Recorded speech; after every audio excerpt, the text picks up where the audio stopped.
Hi there everyone, this is Daniel Yo. Thank you for tuning in to the episode 16 of the Healing Relationships podcast, brought to you by the Enneagram Connections. A friend of mine who has a Type 7 or the joyful person as her core Enneagram type asked me, when am I releasing this episode? Thank you for waiting, and I'm very sure it's worth your time waiting and being patient. And one thing to remember is, although we all have a core type or a tendency to go back to a default type, but in reality, we act unconsciously based on the first few highest scoring in the Enneagram profile. We act unconsciously from those space, and therefore sometimes we may look like we are of a particular type, and other times we may look very different from who we think we are. So this is totally normal because we often are unconscious of our behavior. Have anyone come across friends or people that they work with who are very fun to be with? They tend to be very optimistic, upbeat, they have lots of idea, and they just love to do many things at a time, or what we call as multitasking. And they are really kind people, fun-loving, and they love where the party is.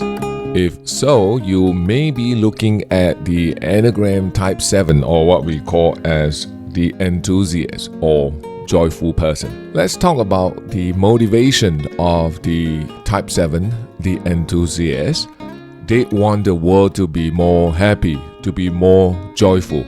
And I think this is a common desire of all human beings. Nobody wants to suffer, right? The Type 7 desire is to enjoy life, to experience different tastes, sound, sight, and touch, and sensation, basically. And if possible, to avoid coming face to face with their inner challenges or people that are difficult to handle. They tend to shine away. What happens is that the less developed Type 7 thinks that everything is going to be all right. And when they overdo positivity, they run away, where their fear of facing reality or the fear of facing being trapped is being dispersed as searching for excitable things to do. Often, the Type 7, when they are not aware of themselves, they overlook issues to be addressed right in this moment. And they can over-focus on having freedom, the urge to do whatever they want to do, and they want to do it right now. And the Type 7 unconsciously uses justification to do something or not to do something if things get boring. What do you mean by that? I used to work with a client, and he's an insurance consultant. He told me that when a client didn't show up for appointment, he would give himself reasons how to spend the next 3 to 4 hours. And he told himself that, now I've got 3 hours free, so let's go and do something. Let's go and do something fun, and let's go and play golf and have fun. During our coaching conversation, I invited him to notice his unconscious pattern of giving justification to do things as he wished, as he liked. He agreed that he noticed this pattern spanning across his life. When the Type 7 is not mindful that they are using justification to start a new project, to start a new activity, they tend to use a different justification why they should stop that project.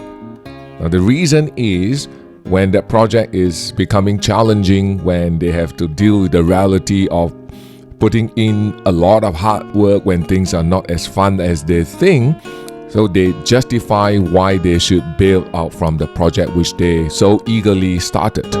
One tip for Type 7 who are interested in inner developmental work is to be very intentional of what you are about to commit to. In the case of the financial consultant, he became more aware and intentional of why he wanted to play golf during that 3 hours of free time. So instead of, it's fun to do that, why not? He then decided, okay, I'm going to hone in this skill of mine at the golf course and let me be more intentional.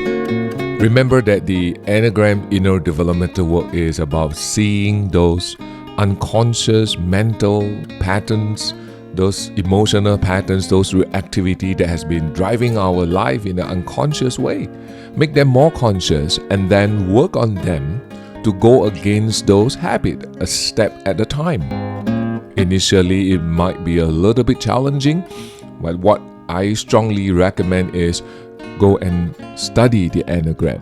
Attend a workshop to find out more about the Enneagram. Find out more about yourself.